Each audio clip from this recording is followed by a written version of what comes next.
are three key ingredients that make up the secret to a truly unforgettable musical theater song. And no, they're not the generic music and lyrics and hook. All songs need those, but not all songs are unforgettable. I'm talking about what goes into the creation of musical theater songs that stick with you long after you've left the theater, perhaps even for years. And it all comes down to that one big secret built from these three key ingredients. Ingredient number one, a great hook. Now I said it wasn't going to be the generic three, and that's true, but I didn't just say hook, I said a great hook. And what makes a great hook, you ask?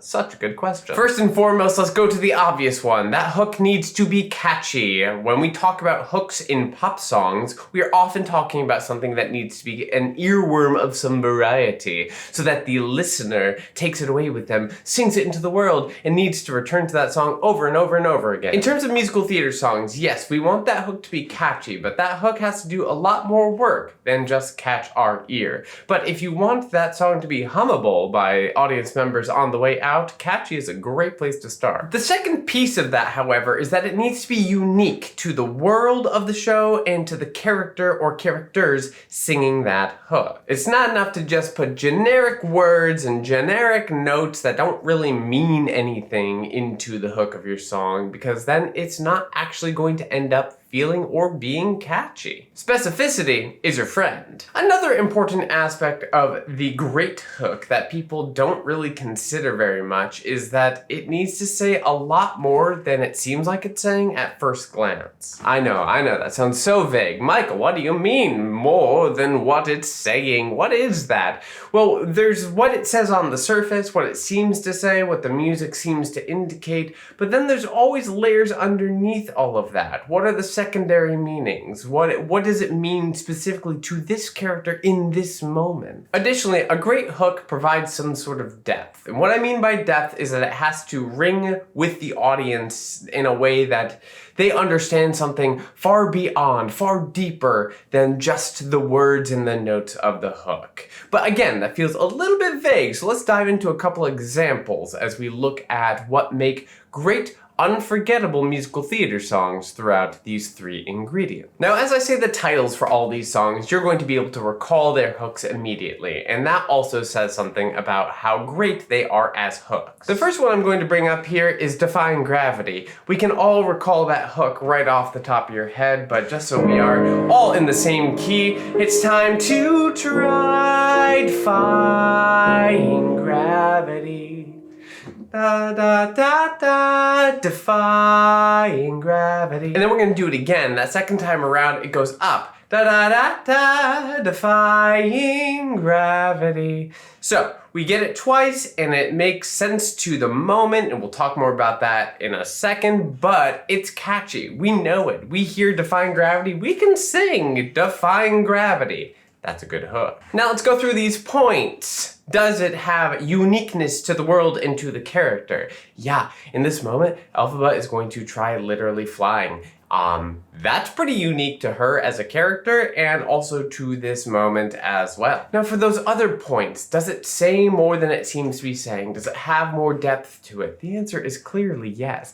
This idea of defying gravity, is it really about defying gravity? Is it really about the flight itself, or is it about showing what else it is she can do? When it comes to Elphaba and her magical powers, she's still very much in experimental mode, but this is a chance for her to prove to herself and to other people that there is something more to her than meets the eye. And in terms of the leaping idea, the idea of we are lifting off the ground, you can hear that right in the melody, right? Da da da da, defying gravity. But then especially that second time, da da da da, defying gravity, right? There's that lift. And so the music is helping give us that sense that something interesting, anticipatory is a-coming, and it's based on this hook. And lastly, about this particular hook that I want to say is the idea of defying gravity is really about proving something to the world. Other people say I can't. Well, you know what? I'm going to show them I can. And the way I'm going to show them is through the specificity that is the term and the idea of defying gravity. Great hook. Great hook. The second song I want to bring up as an example is the song Send in the Clowns. Again, I say the title and you can pick up that melody of the hook in your ear. It's just a great hook. So we get it multiple times throughout the song in different iterations, but the general one is that send in the clowns or send in the clowns, if done straight. Right? We do, as the song goes on, get little differentiations, but always with that idea of the clowns, until we have to resolve it to end certain sections, right? Our second A section, where are the clowns? Send in the clowns. And it's always at the end of these sections, it lands something, it has a depth of meaning clearly, because we're not talking about literal clowns here, my friends. And in fact, I'd say that this song's hook lands so well with people, it's one of the reasons that Stephen Sondheim didn't have many crossover songs into the mainstream culture, but this is one of them. Probably the best example of a song that was recorded by popular artists of the time. The car agrees. Is this phrase unique to this world and to this character? Absolutely. Desiree is an actress, and the idea of clowns is not the way we think about clowns as in like party clowns, but instead a clown would be a term utilized for someone who is a player within a troupe, an actor or an actress. And what happens if we are sending in the clowns? We are acknowledging that this whole thing was a farce of some variety. It was not real life, it was a play, and likely a comedic play. And that's kind of what it feels like in this moment, is reality is so ridiculous that this has to be a play, right? This must be a farce. So with all of that in mind, when we're thinking about providing extra depth and saying more than it seems to be saying, even just this melody, da da da da, but adding the accompaniment that's happening underneath that, da da da da. Oh, that hits you in a weirdly resonant way where you don't expect it off of a phrase that could be taken positively, but clearly there is a depth of emotion there, and it's a down sort of emotion. We never go up very far here. In addition, in terms of saying more than it seems to say at first glance, send in the clowns. If we really are in a farce, what does that mean for the moment here between these two people who love each other clearly and have just missed chance after chance after chance and have found at this moment that they've both changed in opposite ways, so they're still missing each other. So this idea of this has to be a farce, is that because we're giving up? Is the play over? Or does it mean that if the clowns did come in, if it was revealed that this was a farce, that we could let the curtain drop and start again?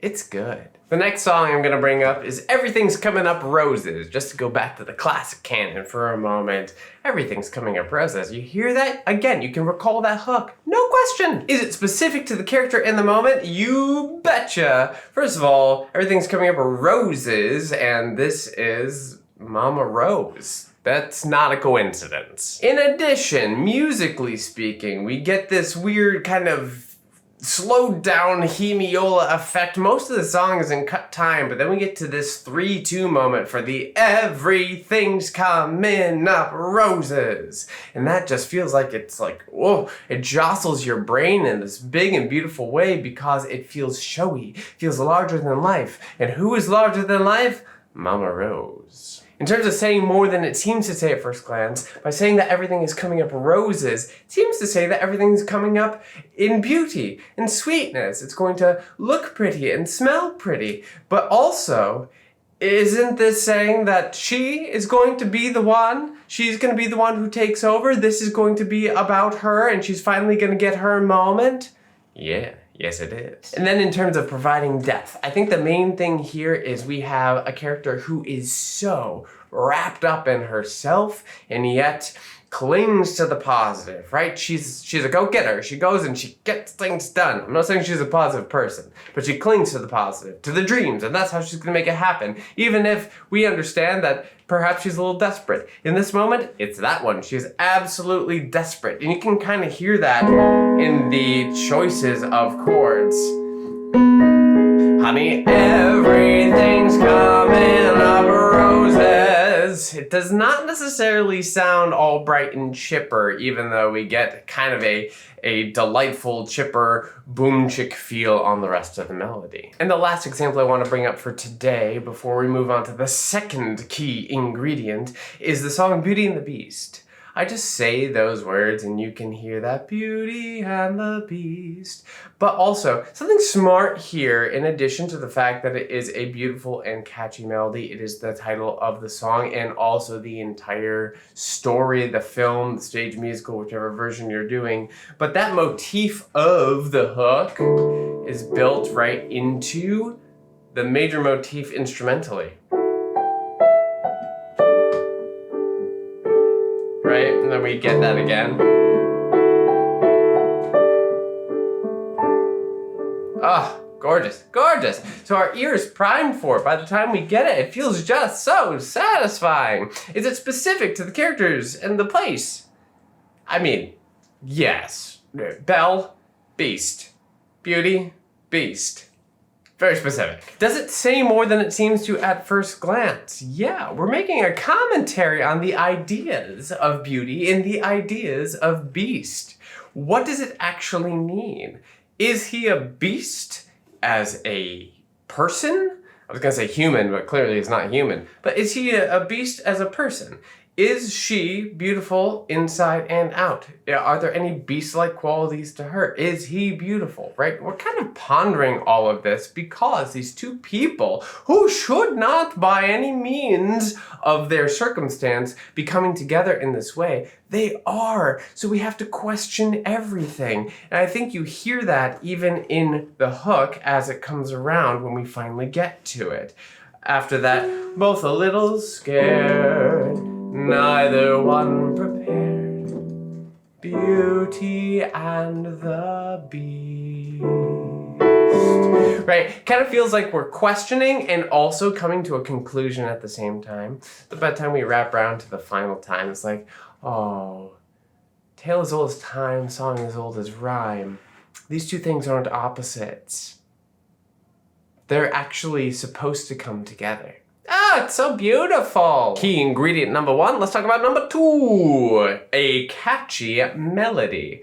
Wait, but Michael, didn't you just say that the hook needs to be catchy? Yes, I did. I did indeed. And also, the rest of the melody needs to be catchy as well. Remember, we're talking about unforgettable songs. I didn't say unforgettable hooks. Key ingredient number one is enough for an unforgettable hook, but key ingredient number two means the rest of the song has to be catchy. We should be able to at least hum the melody of the remainder of the song, even if we can't recall all of the lyrics. Hopefully we can also recall all the lyrics. But let's talk about what goes into making a catchy melody. Number one, we gotta talk about tunefulness. What is tunefulness? It's hard to describe what makes something feel tuneful, but generally speaking, it's something that catches our ear in a way that feels unexpected and yet inevitable, in a way that we feel inclined to sing along or to store it away or to hum it on the way out. It has a tune that is memorable. That is what tunefulness is.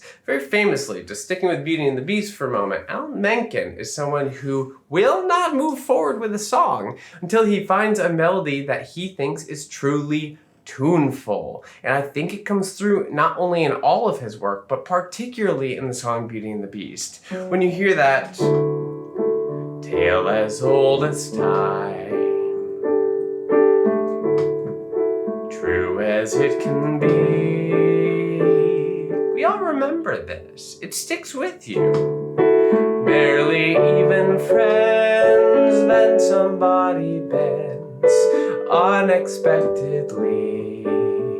And even if you can't recall the entirety of it just out of nowhere in life, if someone starts singing this song, you know how it goes. You're gonna sing along. That's tunefulness. So this is going to provide drama, this is going to provide something that becomes a little bit of an earworm, absolutely. But the other major thing here when it comes to a catchy melody on the whole is that melody has to be supported in some way, shape, or form, hopefully with some depth and development, by the accompaniment. This simplicity also in it a bittersweetness, right? It's almost questioning.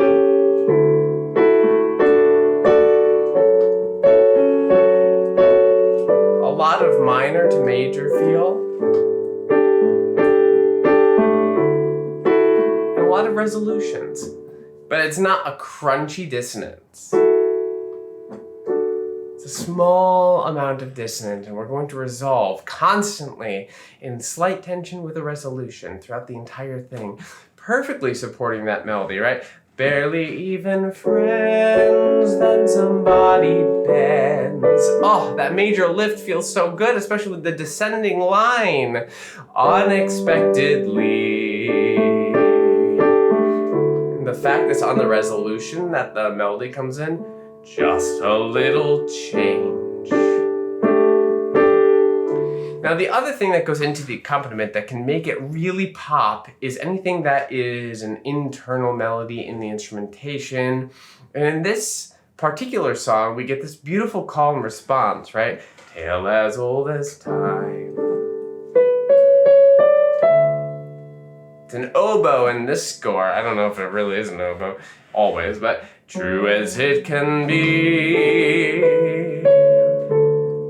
I'm barely even friends, then somebody bends unexpectedly.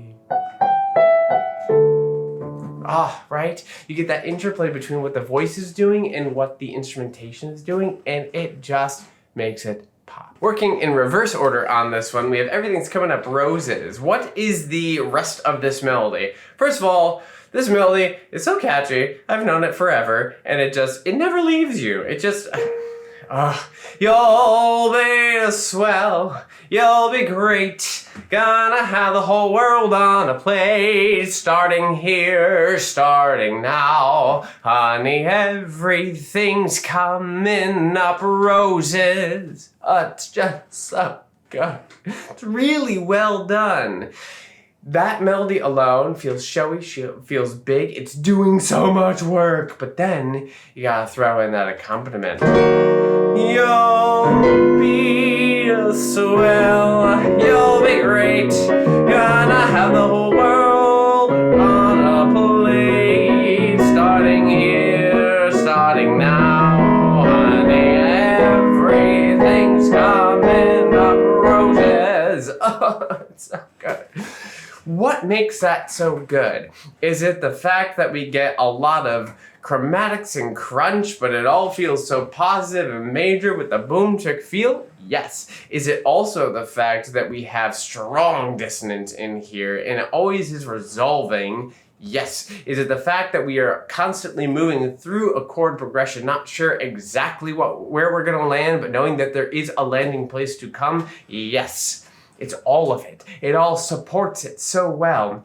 She's feeling delusional in this moment. Well, she's not feeling it. She is delusional in this moment, though. And so we have all that crunch going on. And it's built into all of her music. You hear it right from her character establishment song. But also we have the positivity, the relentless drive of this woman. Right? We're going. We gotta go. We're on the train. Here we are. It's great. That's a great accompaniment. Great melody. This music, the whole of it, catchy. Send in the Clowns starts with just the accompaniment. A clarinet solo, giving us our melody, priming our ear for what we're about to hear, but in a much more drawn out way. It's gorgeous.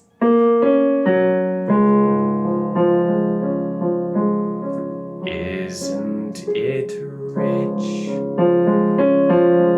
Are we a pair? Me here at last on the ground, you in mid-air. Send in the clowns.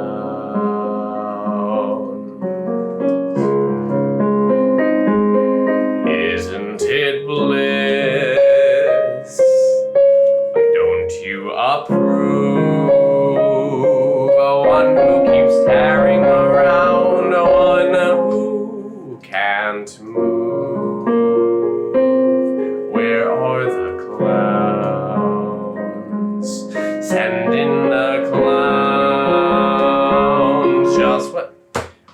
those things I was just talking about in the first two songs, they're back, right? Listen to the bittersweetness of this progression. And it sounds so positive until that should feel positive and beautiful. But the choices here in registration, spreading it out, making it sound thin, putting it in a way where we are floating to fall, mimics what the whole song is about and how she's feeling in this moment. Plus, that is a melody you hear once and you will never forget it. Da da da da.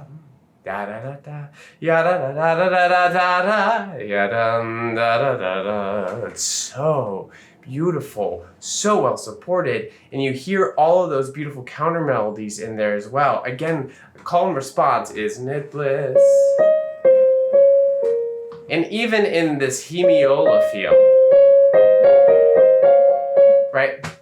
Gorgeous work, beautifully done, as if he needs my approval. Back to Defying Gravity for just a moment. I'm not gonna go too in depth here. I did an entire breakdown of what makes this song fantastic and so good, and a large part of it was diving into what makes this melody work so well across the entire song. If you wanna watch that, I'll put a link in the description below. But we have this, something has changed within me. Something is not the same. I'm through with playing by the rules of someone else's game. Too late for second guessing. Too late to go back to sleep. It's time to trust my instincts, close my eyes, and leave. It's time to try defying gravity. I think I'll try defying gravity, and you can't pull me down. The whole thing is so well supported, right? We are mirroring everything she's saying, everything she feels, with the suspension to the floor, right? The 1 to the 4, always lifting upward, but not sure exactly where we're headed next. A minor move into our 7. Ooh, what a funky chord to bring in the flat 7, and it's so good, right? Lots of suspensions, we know where we're headed, we get a little bit of a drive and a lift. Defying Gravity and the keyboard, it's all right there. Beautifully done. Gorgeous interplay between the melody and what is happening in the accompaniment, and it is catchy. This song is so freaking catchy. It won't leave your head for weeks. I know.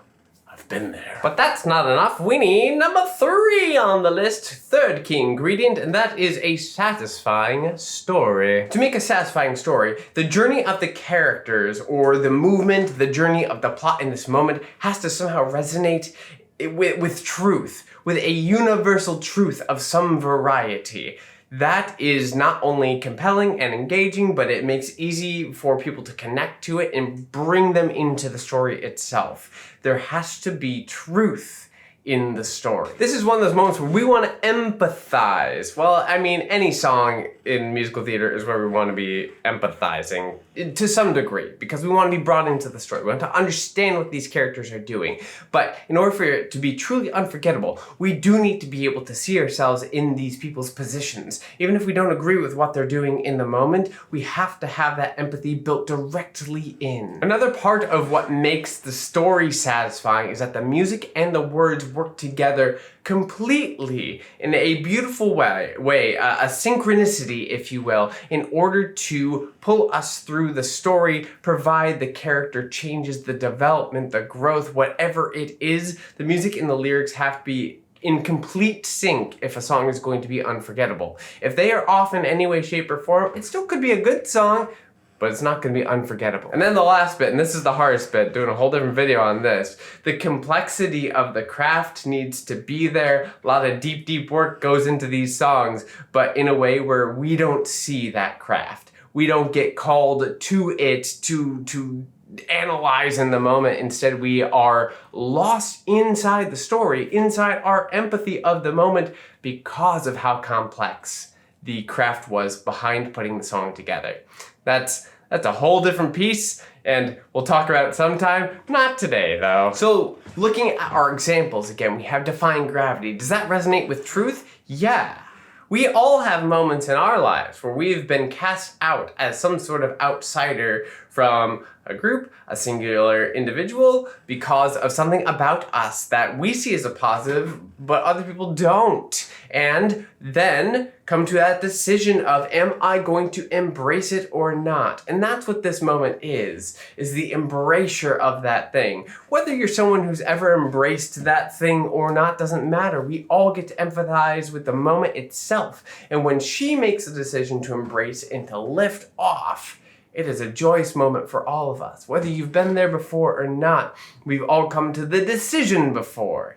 And that kind of storytelling is not something you forget readily. Send Into the Clowns is a song that is ultimately about questioning our choices, both past and present, and wondering if we should be regretting what we've done and where we are, or if there is something better to come, being at a moment where we feel stuck, and who hasn't been there before? And the music and the lyrics pull us through that journey so beautifully. It's gorgeous storytelling with beautiful imagery, a little bit of scene work in there as well, and it's wistful. There's a bittersweetness there that we have all experienced, I guarantee you. Everything's Coming Up Roses is a song that is filled with delusion of doubling down on something that perhaps we shouldn't double down on. All signs are pointing to choose a different path, please, any other path, but instead we say, nope, we're gonna do it, and it's gonna be great, gosh darn it. Whether we've made that choice or thought about making that choice when we get to one of those moments, it's very understandable, and it's very exciting to watch someone like Mama Rose, a force of nature, come to that moment and decide, you know what? I'm not gonna double down, I'm gonna triple down, and here we go, and you're gonna be a star, baby. And Beauty and the Beast is one of those iconic moments in all of musical theater. I think also just generally in storytelling when it comes to fantasy, to the quote-unquote princess stories, where we get to watch two people come together who should not work together and unite in a way that is so grounded, so human, for a lack of a better term. And we've all had those moments where we've either felt that about someone we were interacting with or wished we felt that about someone we were interacting with. And because of that, it's so easy to step into their shoes as this beautiful song is being sung, filled with bittersweetness, but mostly on the joyful side, bringing many a tear to most everyone's eyes. There's rarely a dry eye in the house on that one. Okay, enough talking about the three ingredients. Michael, what's the secret? I'll tell ya. The secret that makes a song truly unforgettable is that you make the audience feel something. And that something that they're feeling has to be real and it has to be deep, creating some sort of genuine connection between the art and the story and the characters and them at their core. That, making someone feel something and feel it in a way that is all-encompassing, that's the thing that makes a song truly unforgettable. And in order to do that, you're gonna need all three of those ingredients. You're gonna need that great hook, you're gonna need that catchy melody, and you're going to need a satisfying story. That is the way in which we will fully as beings resonate with what's being put on stage in that song. And we will never, ever forget the way that an unforgettable song made us feel. Connection through universal human emotions and a shared experience. Isn't that what we're all always aiming for? Isn't that why we create theater and why we go to it and why we do it in the first place? And in order for those three key ingredients to all be there, you need to know how to create a journey with the basics of the craft. And if you want to see an example of how that can be done in kind of a simplistic way, but very effective, then you should watch this video next over here. I'll see you there. Otherwise, thank you all for being here with me today, and I'll see you again soon. Cheers!